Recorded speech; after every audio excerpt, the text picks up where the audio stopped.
BJP ಅಧಿಕಾರಕ್ಕೆ ಬಂದ್ರೆ ಸಂವಿಧಾನ ಬದಲಾಯಿಸ್ಬಿಡ್ತಾರೆ ಅಂತ 400 ಸಂಖ್ಯೆಯ ಲೋಕಸಭಾ ಸದಸ್ಯರನ್ನ ಗೆದ್ರೆ ಖಂಡಿತವಾಗ್ಲೂ ಸಂವಿಧಾನನ ಬದಲಾಯಿಸ್ಬಿಡ್ತಾರೆ. ಕಳೆದ 75 ವರ್ಷಗಳಲ್ಲಿ ಸಂವಿಧಾನಕ್ಕೆ 106 ತಿದ್ದುಪಡಿಗಳಾಗಿದೆ. 106 ತಿದ್ದುಪಡಿಗಳಲ್ಲಿ 79 ತಿದ್ದುಪಡಿಗಳನ್ನ ಮಾಡಿರ್ತಕ್ಕಂಥದ್ದು ಕಾಂಗ್ರೆಸ್ನವರು. ತುರ್ತು ಪರಿಸ್ಥಿತಿಯನ್ನ ಇಡೀ ದೇಶದ ಮೇಲೆ ಹೇರಿದಂತ ಸಂದರ್ಭದಲ್ಲಿ ತಮ್ಮ ಸ್ಥಾನವನ್ನ ಅಧಿಕಾರವನ್ನ ಉಳಿಸ್ಕೊಳ್ಳಿಕ್ಕೆ 21 ತಿಂಗಳುಗಳ ಕಾಲ ಸಂವಿಧಾನವನ್ನ ಬರ್ಖಾಸ್ತು ಮಾಡ್ಬಿಟ್ಟಿದ್ರು. ಸಂವಿಧಾನದ ಆತ್ಮ, ಪ್ರಜಾಪ್ರಭುತ್ವದ ಆತ್ಮ ಅಂತ ನಾವೇನ್ ಕರಿತೀವಿ, ವ್ಯಕ್ತಿ ಸ್ವಾತಂತ್ರ್ಯ, ಅಭಿವ್ಯಕ್ತಿ ಸ್ವಾತಂತ್ರ್ಯ, ಇದೆಲ್ಲವನ್ನ ಹರಣ ಮಾಡಿದಂತದ್ದು ಕಾಂಗ್ರೆಸ್ ಸರ್ಕಾರ. ಕಾಂಗ್ರೆಸ್ನವರು ಬಾಬಾ ಸಾಹೇಬ್ ಅಂಬೇಡ್ಕರ್ ಮೇಲೆ 2 ರೀತಿಯ ಆರೋಪಗಳನ್ನ ಮಾಡಿದ್ರು. ಬಾಬಾ ಸಾಹೇಬ್ ಅಂಬೇಡ್ಕರ್ ಸ್ವಾತಂತ್ರ್ಯದ ವಿರೋಧಿ, ಬಾಬಾ ಸಾಹೇಬ್ ಅಂಬೇಡ್ಕರ್ ಹಿಂದೂ ವಿರೋಧಿ, ಬಾಬಾ ಸಾಹೇಬ್ ಅಂಬೇಡ್ಕರ್ ಬ್ರಿಟಿಷರ agent. What is the real Baba Saheb Ambedkar ಅನ್ನೋದನ್ನ ನಾವು ಅರ್ಥ ಮಾಡ್ಕೊಳ್ಳಿಕ್ಕೆ ಕಾನ್ಸ್ಟಿಟ್ಯೂಯೆಂಟ್ ಅಸೆಂಬ್ಲಿ ಡಿಬೇಟ್ಸ್ ಅನ್ನ ನಾವು ಓದ್ಬೇಕು. ಪುಸ್ತಕವನ್ನ ನಿಮಗೆ ಪುಸ್ತಕ ಸಿಗುತ್ತೆ, ನೀವು ಓದ್ಬೋದು. ಆದ್ರೆ ಈ ಪುಸ್ತಕ ಬಂದಿರೋ ಸಂದರ್ಭ ಏನು ಅಂತಂದ್ರೆ, ಪುಸ್ತಕದ ಹೆಸರೇ ನಮಗೆ ಹೇಳುತ್ತೆ ಸಂವಿಧಾನವನ್ನ ಬದಲಾಯಿಸಿದ್ದು ಯಾರು ಅಂತ. ಭಾರತೀಯ ಜನತಾ ಪಾರ್ಟಿಯ ಮೇಲೆ ಒಂದು ದೊಡ್ಡ ಆರೋಪ ಏನು ಅಂತಂದ್ರೆ, ಬಿಜೆಪಿ ಅಧಿಕಾರಕ್ಕೆ ಬಂದ್ರೆ ಸಂವಿಧಾನ ಬದಲಾಯಿಸ್ಬಿಡ್ತಾರೆ ಅಂತ. ಅದರಲ್ಲೂ 3ನೇ ಬಾರಿ 400 ಸಂಖ್ಯೆಯ ಲೋಕಸಭಾ ಸದಸ್ಯರನ್ನ ಗೆದ್ರೆ ಖಂಡಿತವಾಗ್ಲೂ ಸಂವಿಧಾನನ ಬದಲಾಯಿಸ್ಬಿಡ್ತಾರೆ ಅನ್ನುವ ಆರೋಪ ಭಾರತೀಯ ಜನತಾ ಪಾರ್ಟಿಯ ತಲೆ ಮೇಲೆ ಕಾಂಗ್ರೆಸ್ ಪಕ್ಷದ ಮುಖಂಡರುಗಳು, ಸಾಮಾನ್ಯ ರಾಹುಲ್ ಗಾಂಧಿ ಅವರಿಂದ ಹಿಡಿದು ಸಾಮಾನ್ಯ ಕಾರ್ಯಕರ್ತರವರೆಗೆ ಈ ಆರೋಪವನ್ನ ನಮ್ಮ ಮೇಲೆ ಮಾಡಿದ್ದಾರೆ. ಈಗ ನಾವು ಸಂವಿಧಾನದ ಅಮೃತ ಕಾಲದಲ್ಲಿ ಇದ್ದೀವಿ, ಅಮೃತ ಮಹೋತ್ಸವದ ಕಾಲದಲ್ಲಿ ಇದ್ದೀವಿ. ಈ ಪ್ರಶ್ನೆಗೆ ಉತ್ತರವನ್ನ ಹುಡುಕಬೇಕು ಅಂತಂದ್ರೆ, ಕಳೆದ 75 ವರ್ಷಗಳಲ್ಲಿ ಸಂವಿಧಾನಕ್ಕೆ 106 ತಿದ್ದುಪಡಿಗಳಾಗಿದೆ. 106 ತಿದ್ದುಪಡಿಗಳಲ್ಲಿ 79 ತಿದ್ದುಪಡಿಗಳನ್ನ ಮಾಡಿರ್ತಕ್ಕಂಥದ್ದು ಕಾಂಗ್ರೆಸ್ನವರು. ಅದರಲ್ಲೂ ಬಹಳ ಮುಖ್ಯವಾದಂತಹ ತಿದ್ದುಪಡಿಗಳು ಅಂದ್ರೆ 1975ರಲ್ಲಿ ಶ್ರೀಮತಿ ಇಂದಿರಾ ಗಾಂಧಿ ಅವರು ತುರ್ತು ಪರಿಸ್ಥಿತಿಯನ್ನ ಇಡೀ ದೇಶದ ಮೇಲೆ ಹೇರಿದಂತ ಸಂದರ್ಭದಲ್ಲಿ ತಮ್ಮ ಸ್ಥಾನವನ್ನ ಅಧಿಕಾರವನ್ನ ಉಳಿಸ್ಕೊಳ್ಳಿಕ್ಕೆ 21 ತಿಂಗಳುಗಳ ಕಾಲ ಸಂವಿಧಾನವನ್ನ ಬರ್ಖಾಸ್ತು ಮಾಡಿಬಿಟ್ಟಿದ್ರು. 21 ತಿಂಗಳ ಕಾಲ ಸಂವಿಧಾನ ಸಸ್ಪೆನ್ಷನ್ ಅಲ್ಲಿ ಇತ್ತು. ಆ ಸಂದರ್ಭದಲ್ಲಿ ಮಾಡಿದಂತ 4 ತಿದ್ದುಪಡಿಗಳು ಸಂವಿಧಾನದ ಆತ್ಮವನ್ನೇ ಕಿತ್ತಾಕಿದೆ. ಈ ಪುಸ್ತಕದಲ್ಲಿ ಬಹಳ ಸೊಗಸಾಗಿ ಅದನ್ನ ವಿಶ್ಲೇಷಣೆ ಮಾಡಿದ್ದಾರೆ ವಿಕಾಸ್ ಅವರು, ನೀವು ಓದ್ಬೇಕು. 4 ತಿದ್ದುಪಡಿಗಳು 39, 40, 41, 42 ಈ 4 ತಿದ್ದುಪಡಿಗಳನ್ನ ಮಾಡೋದ್ರ ಮೂಲಕ ಸಂವಿಧಾನದ ಆತ್ಮ, ಪ್ರಜಾಪ್ರಭುತ್ವದ ಆತ್ಮ ಅಂತ ನಾವೇನ್ ಕರಿತೀವಿ, ವ್ಯಕ್ತಿ ಸ್ವಾತಂತ್ರ್ಯ, ಅಭಿವ್ಯಕ್ತಿ ಸ್ವಾತಂತ್ರ್ಯ, ಇದೆಲ್ಲವನ್ನ ಹರಣ ಮಾಡಿದಂಥದ್ದು ಕಾಂಗ್ರೆಸ್ ಸರ್ಕಾರ. ಆದ್ರೆ ಆರೋಪ ಮಾಡ್ತಾ ಇರೋದು ಯಾರ ಮೇಲೆ ಅಂದ್ರೆ ಬಿಜೆಪಿ ಮೇಲೆ. ಸೊ ಈ ಎಲ್ಲ ವಿಶ್ಲೇಷಣೆಗಳು ಈ ಪುಸ್ತಕದಲ್ಲಿದೆ. ಇದನ್ನ ತಾವು ಪುಸ್ತಕ ಕೊಂಡುಕೊಂಡು ಓದಿದ್ರೆ ಅರ್ಥ ಆಗ್ತದೆ. ಇಲ್ಲಿ ನಾನು ಬಾಬಾ ಸಾಹೇಬ್ ಅಂಬೇಡ್ಕರ್ ಹೋರಾಟ ಮಾಡ್ತಿದ್ದಂಥ ಸಂದರ್ಭದಲ್ಲಿ ಕಾಂಗ್ರೆಸ್ನವರು ಬಾಬಾ ಸಾಹೇಬ್ ಅಂಬೇಡ್ಕರ್ ಮೇಲೆ 2 ರೀತಿಯ ಆರೋಪಗಳನ್ನ ಮಾಡಿದ್ರು. ಬಾಬಾ ಸಾಹೇಬ್ ಅಂಬೇಡ್ಕರ್ ಸ್ವಾತಂತ್ರ್ಯದ ವಿರೋಧಿ, ಬಾಬಾ ಸಾಹೇಬ್ ಅಂಬೇಡ್ಕರ್ ಹಿಂದೂ ವಿರೋಧಿ, ಬಾಬಾ ಸಾಹೇಬ್ ಅಂಬೇಡ್ಕರ್ ಬ್ರಿಟಿಷರ ಏಜೆಂಟ್.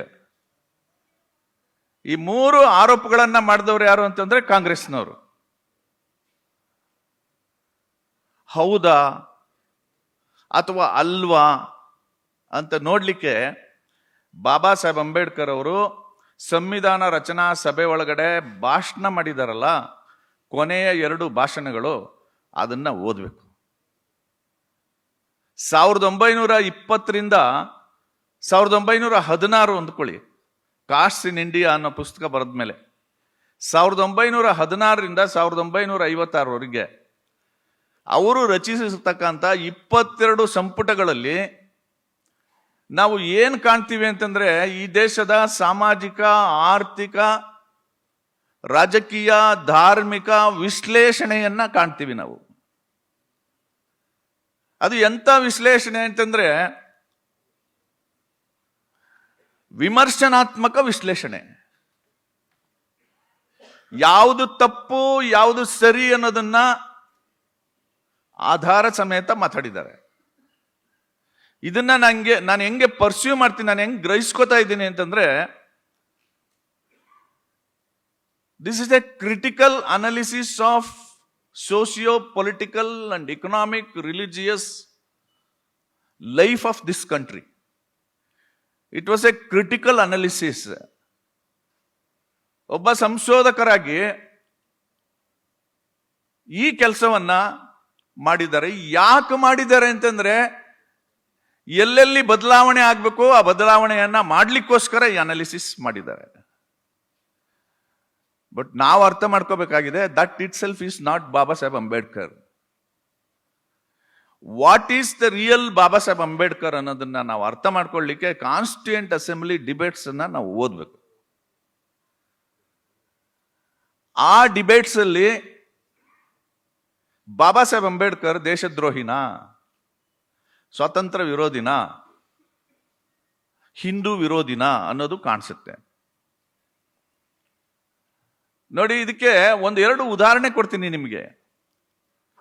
1933ರಲ್ಲಿ ಬಾಬಾ ಸಾಹೇಬ್ ಅಂಬೇಡ್ಕರ್, ಯಾವಾಗ ಮಹಾತ್ಮ ಗಾಂಧೀಜಿ ಮತ್ತು ಬಾಬಾ ಸಾಹೇಬ್ ಅಂಬೇಡ್ಕರ್ ನಡುವೆ ಪೂನಾ ಒಪ್ಪಂದ ಆಗುತ್ತೋ ಅದಾದ್ಮೇಲೆ ಒಂದು ನಿರ್ಣಯ ಮಾಡ್ತಾರೆ. ಏನ್ ನಿರ್ಣಯ? ನಾನು ಹಿಂದೂವಾಗಿ ಹುಟ್ಟಿದ್ದೀನಿ, ಹಿಂದೂವಾಗಿ ಸಾಯಲ್ಲ. ಈ ಘೋಷಣೆ ಮಾಡ್ತಾರೆ. ಈ ಘೋಷಣೆ ಮಾಡಿದಾಗ ಬಾಬಾ ಸಾಹೇಬ್ರಿಗೆ ಮುಸ್ಲಿಮ್ರಿಂದ, ವಿಶೇಷವಾಗಿ ಹೈದರಾಬಾದ್ ನಿಜಾಮಿಂದ, ನೀವೆಲ್ಲ ಇಸ್ಲಾಮಿಗೆ ಬಂದ್ಬಿಡಿ, ನಿಮ್ ಜನರನ್ನ ಕರ್ಕೊಂಡು ಬಂದ್ಬಿಡಿ, ನಿಮ್ಮನ್ನೆಲ್ಲ ಉದ್ಧಾರ ಮಾಡ್ಬಿಡ್ತೀವಿ, ನಿಮ್ಗೆ ಏನ್ ಬೇಕೋ ಅದನ್ನ ಮಾಡ್ತೀವಿ ಅಂತ ಹೇಳ್ತಾರೆ. ಆಯ್ತು, ಪರಿಶೀಲನೆ ಮಾಡ್ತೀನಿ ಅಂತ ಹೇಳ್ತಾರೆ. ಆಮೇಲೆ ಕ್ರಿಶ್ಚಿಯನ್ ಮಿಷನರೀಸ್ ಹೇಳ್ತಾರೆ, ನೀವು ಕ್ರಿಶ್ಚಿಯಾನಿಟಿಗೆ ಕನ್ವರ್ಟ್ ಆಗ್ಬಿಡಿ ನಿಮ್ಮ ಸಮುದಾಯದ ಜೊತೆಗೆ, ನಿಮ್ಮೆಲ್ಲರ ಅಭಿವೃದ್ಧಿಯನ್ನ ನಾವು ನೋಡ್ಕೋತೀವಿ ಅಂತ. ಈ 2 ಏನು ಇನ್ಫ್ಲೂಯೆನ್ಸ್ ಇದೆ ಮುಸ್ಲಿಮರಿಂದ ಮತ್ತು ಕ್ರೈಸ್ತರಿಂದ, ಇದಕ್ಕೆ ಆನ್ಸರ್ ಏನ್ ಮಾಡ್ತಾರೆ ಗೊತ್ತಾ ಸ್ನೇಹಿತರೆ? ಸ್ವಾತಂತ್ರ್ಯ ಚಳವಳಿ ಮಾಡಿರ್ತಕ್ಕಂಥ ಕಾಂಗ್ರೆಸ್ನವ್ರದು ಎಕ್ಸ್ಪ್ರೆಸಿವ್ ಪೇಟ್ರಿಯಟಿಸಮ್, ಬಟ್ ಬಾಬಾ ಸಾಹೇಬ್ ಅಂಬೇಡ್ಕರ್ ಅವ್ರದ್ದು ಅನ್ಎಕ್ಸ್ಪ್ರೆಸ್ಡ್ ಪೇಟ್ರಿಯಟಿಸಮ್. ಅದನ್ನ ಅರ್ಥ ಮಾಡ್ಕೋಬೇಕು ಅಂತಂದ್ರೆ ಅವರನ್ನ ಸರಿಯಾಗಿ ಗ್ರಹಿಸಬೇಕು, ಓದ್ಬೇಕು. ಏನ್ ಹೇಳ್ತಾರೆ ಗೊತ್ತಾ? If I go to Islam, the population of Muslims will be doubled, which is going to be a threat to the integrity, unity of this country ಅಂತ. ಯಾರ್ರೀ ದೇಶ ಪ್ರೇಮಿ? If I take my people to Islam, the Muslim population will be doubled, which is going to be a big threat to the unity and integrity of India.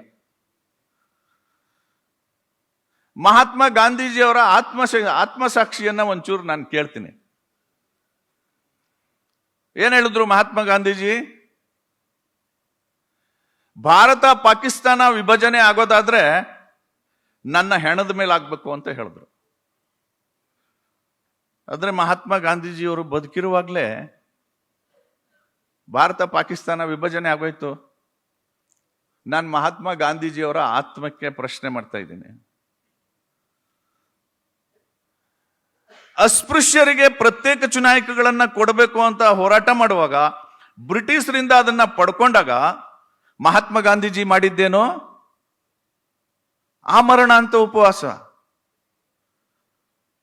Bharat Pakistan ವಿಭಜನೆ ಆಗೋದಾದ್ರೆ ನನ್ನ ಹೆಣದ ಮೇಲೆ ಅಂತ ಹೇಳಿದವರು ಅವ್ರು ಬದುಕಿರುವಾಗಲೇ ವಿಭಜನೆ ಆಯ್ತು. ಆದ್ರೆ ಅವರ ಆತ್ಮಸಾಕ್ಷಿ ಅದನ್ನ ಪ್ರಶ್ನೆ ಮಾಡಲಿಲ್ಲ. ಅತ್ಯಂತ ಶೋಷಣೆಗೊಳಗಾಗಿರ್ತಕ್ಕಂಥ ಅಸ್ಪೃಶ್ಯರಿಗೆ 10 ವರ್ಷಗಳ ಕಾಲ ಜನರಲ್ ಎಲೆಕ್ಟೊರೇಟ್ಗೆ ಮರ್ಜ್ ಆಗೋವರೆಗೆ ಅವ್ರಿಗೆ ಪ್ರತ್ಯೇಕ ಚುನಾಯಕಗಳನ್ನ ಕೊಡಿ ಅಂತ ಒತ್ತಾಯ ಮಾಡಿ ಪಡ್ಕೊಂಡು ಬಂದಿದ್ದನ್ನ ಕಿತ್ಕೊಳ್ಳಿಕ್ಕೆ ಮಹಾತ್ಮ ಗಾಂಧೀಜಿಯವರು ಮತ್ತು ಕಾಂಗ್ರೆಸ್ನವ್ರು ಮಾಡಿದ್ದೇನು ಆಮರಣ ಅಂತ ಉಪವಾಸ. ಅಸ್ಪೃಶ್ಯರನ್ನ, SC STಗಳನ್ನ ಮತ್ತು ಶೋಷಿತ ವರ್ಗಗಳನ್ನ ವಿಮೋಚನೆ ಮಾಡೋ ದಿಕ್ಕಿನಲ್ಲಿ ಕೆಲಸ ಮಾಡೋದೇ ರಾಷ್ಟ್ರ ಪ್ರೇಮ ಅನ್ನೋದು ಕಾಂಗ್ರೆಸ್ನವ್ರಿಗೆ ಇನ್ನೂ ಅರ್ಥ ಆಗಿಲ್ಲ. ಇನ್ನೊಂದು ಮಾತು ಹೇಳ್ತಾರೆ ಬಾಬಾ ಸಾಹೇಬರು, if I go to Christianity, if I take my people to Christian religion, the grip of British administration will be strengthened. That is also going to be a threat to our freedom. ಯಾರ್ರೀ ದೇಶ ಪ್ರೇಮಿ? ಬಾಬಾ Saheb Ambedkar is the number 1 patriot.